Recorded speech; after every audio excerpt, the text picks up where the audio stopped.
Ever walk past a building and wonder what's inside? Well, the door is open at this Harry Potter-esque address, 10.5 Beacon Street, Boston. Here, silence really does speak volumes. This is a quirky, historic, exciting place. It's beautiful. There are incredible nooks and crannies. Part library, museum, cultural center, the Boston Athenaeum was founded in 1807. This National Historic Landmark is one of the oldest independent libraries in the U.S. and a gatekeeper of knowledge and art. John Buchtel is curator of rare books and special collections. The Athenaeum has about 600,000 volumes in its book collection, about 100,000 volumes in the rare book collection. And its art-filled reading rooms are straight out of a picture book. The Athenaeum is well known for being a member-supported nonprofit, but these storied halls are also open to the public. Visitors love the place. Sometimes we have free days when people can come in and just check it out. You can get a day pass for $40 and have the run of the building for the entire day. In 2022, the Athenaeum underwent a major renovation and expansion.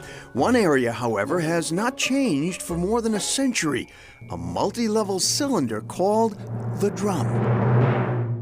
It's a steel structure that was constructed between 1913 and 1915, and it is 10 stories of nothing but books. Director of Education, Michelle LeBlanc.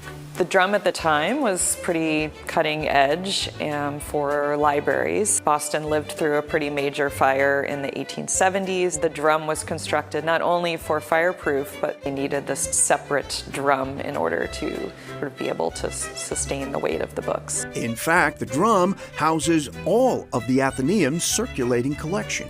It's a total maze. I've gotten lost inside, but it's really a wonderful space. As you're looking down, the floors are glass. You look at those edges, you can see down all of the 10 floors to the bottom of the Drum, which is kind of amazing and kind of creepy at the same time.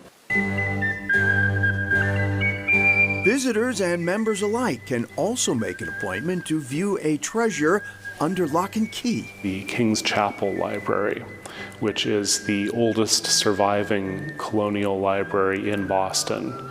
The books came here in 1698. It is accessed by a skeleton key. There it is right there. The King's Chapel Library was assembled by English minister Dr. Thomas Bray. He spent £99 and 10 shillings on the collection for Boston. It might have been the equivalent of something like $25,000 in today's money. We can open up the cabinet and we can take out one of these books that has been in Boston for 326 years. Dr. Bray raised money for nearly 100 of these traveling libraries, shipping them to the British colonies.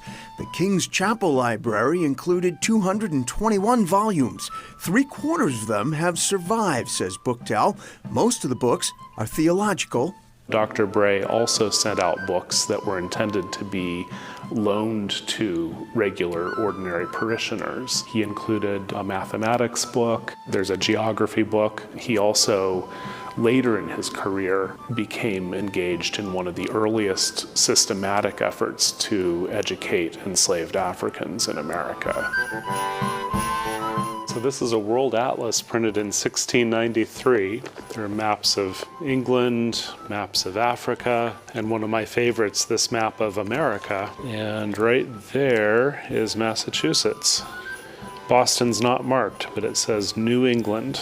Buchtel says, consider the Athenaeum a bibliophile's dream house. It's a privilege to be the steward of so many historic collections. Every book contains a story. And the books from the King's Chapel Library actually came over on a ship from England with the Earl of Bellamont, and he had close ties to the notorious Captain Kidd. And before the Captain Kidd lost his standing in England, the Earl actually hired him to hunt down pirates in the Indian Ocean. Kidd actually became a pirate. Earl arrested him, brought him back to England. He stood trial. He was found guilty, hanged in 1701. So the relationship soured Yes, a little bit indeed. over time. All right, coming up, the keeper of the list.